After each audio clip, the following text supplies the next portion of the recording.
Digital currency has become a buzzword these days, but what is it?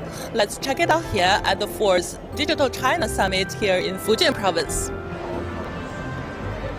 理解支付成功啊，谢谢，不客气。主要还是有3个优势。那第一个就是数字人民币是支持双离线的。那么在网络不好，比方说您在万米高空在飞上，您就可以使用数字人民币双离线的硬件钱包来完成可信赖的支付。那你在线的时候呢，也可以进行同步。第二个，它的资金转移不依赖于传统的银行卡。第3，可控匿名。那它可控就体现在数字人民币可以实名，也可以不实名。那仅通过一个手机号，您也可以开立一个钱包，同时您也可以登记身份证，但是您的身份证件信息不会透露给其他机构。实名的同时，也保证了用户的隐私。